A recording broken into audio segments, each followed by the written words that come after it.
The Beijing is trying to use the Israel-Hamas war to try and get more favor with the Arab states and to gain their support for China's global ambitions. Remember, in the month of June, Xi Jinping had welcomed Mahmoud Abbas to Beijing for a state visit and had offered to mediate between Israel and Palestine.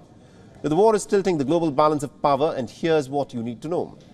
The Israel-Hamas war is proving to be a bit of a boon for the America's main geopolitical rivals. The Americans, remember, have lost credibility as not being neutral arbiters in this conflict.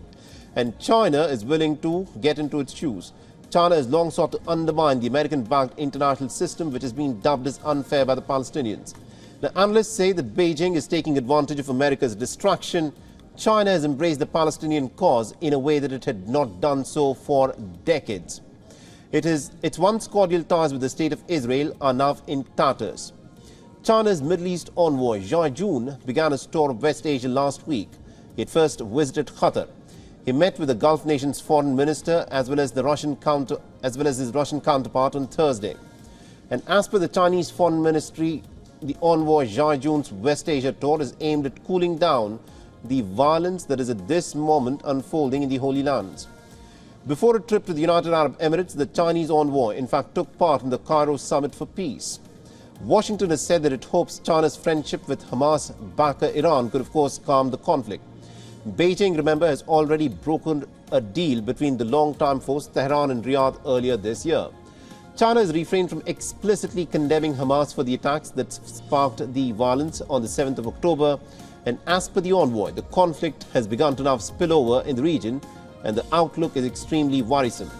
The China's foreign minister has told his Israeli counterpart that all countries have a right to self-defense, and this includes the Palestinian people, who also have a right to self-defense, because the fact is they have been dispossessed and driven out from their lands, and this is essentially a conflict about who owns the land.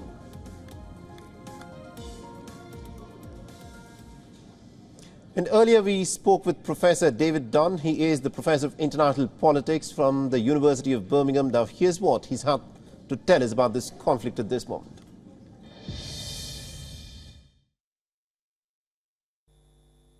Absolutely. So there's two different issues here. One is international responses.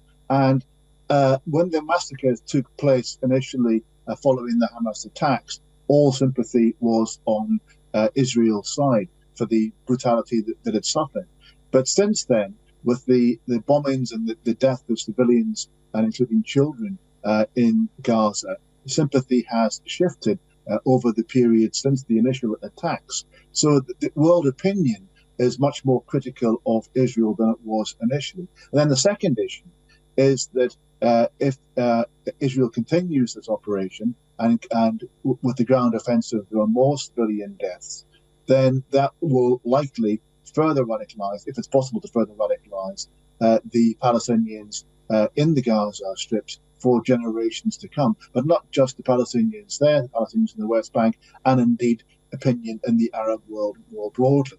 So there's a really difficult situation facing Israel, and that partly explains why the army hasn't gone in as quickly as we expected, in that they have the dilemma. They want to stop Hamas being a threat and a source of potential violence to Israel. At the same time, they have to balance against that the risk of making more terrorists as a consequence of their military action against Hamas.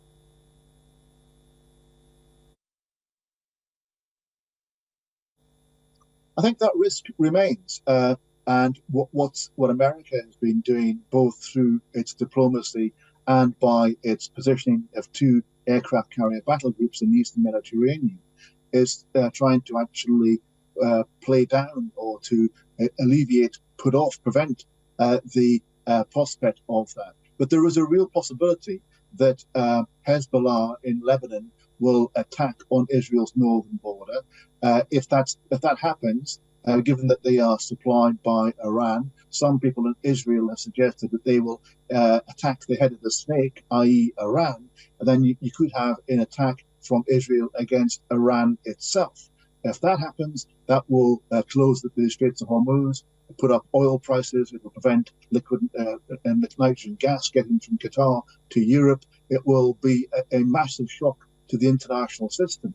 Of course, there's also the prospect that America may actually come to Israel's defense in Lebanon. Remember, back in the 1980s, the US Navy fired a whole variety of ordnance into Lebanon in support of Israel. So if that happens, that you have America involved directly in a Middle Eastern war, what Russia does with its Syrian ally is in question. Whether Saudi Arabia remains neutral in the war is also an issue, given the rivalry between Saudi Arabia and Iran. So if things start to escalate, there's no telling where it ends up.